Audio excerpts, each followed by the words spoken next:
Raja oleh Takdir. Kisah Olaf Tryggvason. Bagian 1.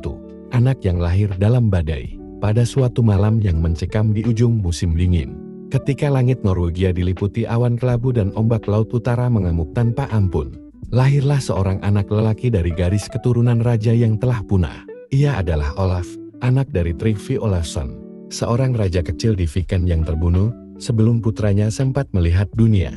Sang ibu, Astrid, menggenggam bayinya erat di tengah pelarian dari para pembunuh yang memburu darah bangsawan.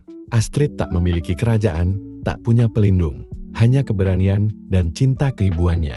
Ia melarikan diri melintasi pegunungan Baku, menyeberangi laut menuju tanah Swedia, dan kemudian ke Rusia, di mana Olaf dibesarkan di istana Vladimir, sang pangeran besar dari Kiev. Di sana, di antara budaya asing dan bahasa yang tak ia mengerti, Olaf belajar tentang kekuasaan, ketegasan, dan agama baru yang perlahan mengisi hatinya, agama Kristen. Namun darah Norwegia tak mudah ditundukkan oleh tanah asing. Dalam dirinya membara hasrat untuk pulang bukan hanya sebagai putra seorang raja, tetapi sebagai penakluk, pemimpin, dan penyelamat jiwa-jiwa kafir di tanah kelahirannya. Bagian 2. Laut adalah takdir. Saat beranjak remaja, Olaf meninggalkan Kiev dan mengarungi dunia sebagai seorang Viking. Pedangnya haus akan pertarungan, dan kapalnya, Long Serpent, meluncur di atas gelombang seperti binatang mitos. Ia bertempur di Inggris, menjarah di Irlandia, dan mengecap rasa pahit dan manisnya kejayaan.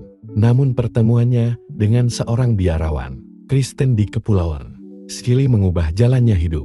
Biarawan itu meramalkan bahwa Olaf akan menjadi raja Norwegia dan membawa terang Tuhan ke negeri yang masih menyembah dewa-dewa tua. Dan ketika ramalan itu mulai terwujud, Olaf memutuskan untuk kembali. Bagian 3. Raja yang membaptis negeri. Pada tahun 995, Olaf menjejakkan kaki kembali di tanah Norwegia.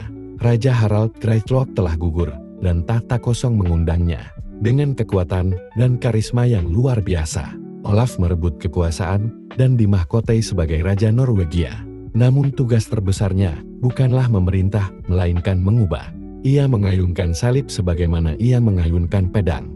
Kota demi kota, desa demi desa, ia paksa rakyatnya menerima agama Kristen. Kadang dengan kata-kata bijak, kadang dengan api dan darah.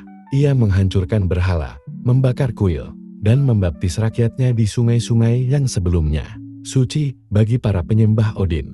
Olaf juga membangun gereja-gereja pertama di Norwegia, memanggil pendeta-pendeta dari Inggris dan Jerman,